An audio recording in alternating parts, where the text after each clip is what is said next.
एक डरावनी बारात। एक सुनसान जंगल, रात का समय। ये कहानी एक छोटे से गांव के एक युवा लड़के राजू की है, जिसका सपना था कि उसकी शादी एक बड़े धूमधाम से हो। वो और उसके परिवार ने शादी की तारीख तय की थी और बारात के लिए तैयारियां भी जोरों पर चल रही थी। आखिरकार वो दिन आया जब राजू अपनी बारात लेकर अपने दूल्हे के रूप में जंगल के रास्ते होते हुए अपनी दुल्हन के घर जा रहा था। राजू और उसकी बारात का सफर रात को शुरू हुआ था। गांव के सारे लोग खुशी खुशी ढोलन गाड़ों और गीतों के साथ बारात में शामिल थे। लोग नाचते गाते जंगल के रास्ते पर बढ़ रहे थे, लेकिन किसी को ये एहसास नहीं था कि कुछ अजीब हो रहा है। राजू के सबसे अच्छे दोस्त पिंटू ने अचानक देखा कि सड़क के एक मोड़ पर एक महिला खड़ी थी। उसकी आंखें लाल थी और चेहरा कुछ बहुत ही भयावह था। पिंटू की आंखें फटी की फटी रह गई। वो डर के मारे रुक गया, लेकिन उसकी नजरें उसी अजनबी महिला पर टिकी हुई थी। पिंटू ने धीरे धीरे राजू को इशारे से बताया, राजू देखो सामने। राजू ने भी देखा और वो हैरान रह गया। एक पुरानी और विकृत दुल्हन, जो बिल्कुल किसी भूत प्रेत की तरह लग रही थी, खड़ी थी। उसकी पोशाक पुरानी थी और उसकी लाल आंखें मानो आग की तरह जल रही थी।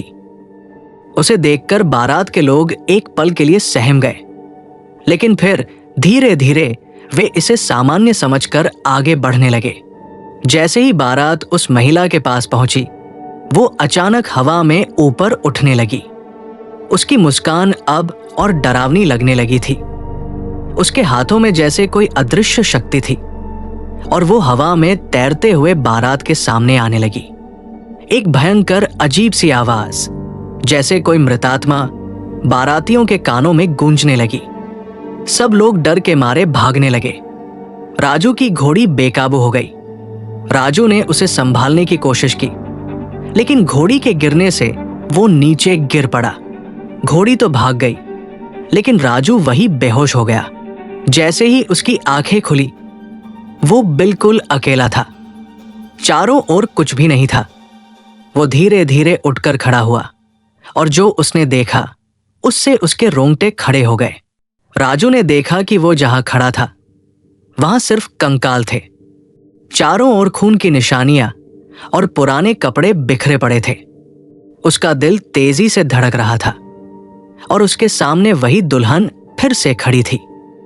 अब वो मुस्कुरा रही थी, लेकिन उसकी मुस्कान में कोई भी मानवता नहीं थी। उसकी आंखों से क्रोध और घृणा साफ झलक रही थी। राजू डर के मारे कांपते हुए आगे बढ़ा, लेकिन उस दुल्हन की निगाहें उसे नहीं छोड़ रही थी।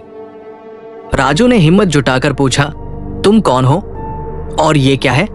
दुल्हन ने एक डरावनी हंसी के साथ जवाब दिया, मैं वही हूं जिसे तुमने और तुम्हारी बारात ने खत्म किया था। तुम सबको अपनी हिम्मत का फल मिलेगा।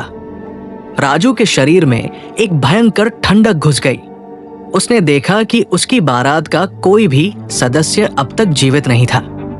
चारों ओर कंकालों की ढेरों गंध और खौफनाक सन्नाटा था।